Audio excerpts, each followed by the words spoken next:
हम कोई साधारण देश में नहीं है, ये भारत है। ग्रंथों में पढ़कर देखिए, इस देश की महिमा है, क्योंकि यहां से सीधे परम पद, भोगों को भी धर्म मर्यादा में रखा गया है। ये ऐसा नहीं है कि आप मनमानी आचरण करें, जैसे आप अन्य देशों का उदाहरण भारत देश से दे तो नहीं।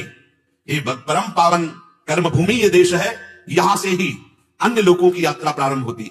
मोक्ष शब्द से किसी भी देश में चले जाइए, सिद्धांत का अगर कहीं परिचय है तो किसी भारत के ऋषि मुनि का प्रभाव होगा, नाम जप का प्रभाव किसी भारत के ऋषि मुनि का प्रभाव होगा, नहीं तो बहुत स्वर्ग और नर्क की बातें होती हैं। देख लो, स्वर्ग और नर्क तक की बातें होती है, लेकिन परम पद और मोक्ष और भगवत प्राप्ति ये सब बातें नहीं है। ये केवल भारत देश में।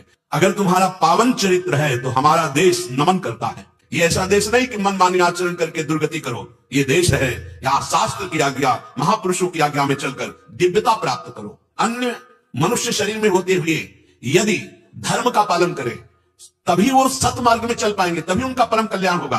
तो हमारे आदर्श भारत देश के सिद्धांत, भारत देश के ऋषि मुनि, भारत देश का भागवतिक सिद्धांत अगर नहीं धारण किया तो हमारा पशुवत आचरण है, राक्षसी आचरण है, हमारी दुर्गति होगी। कर लो मनमानी। अभी अंधकार मोह का है तो तुम्हें ये ज्ञान की बातें, भगवत बातें सब ऐसे लग रही, कह रहे सब ऐसे लिखी पढ़ी बातें कही जा रही। सत्य मानिए, अवश्य में भोक्तव्यम कृतम कर्म शुभाशुभम, एक भी सेकंड का कर्म तुमको हिसाब देना पड़ेगा।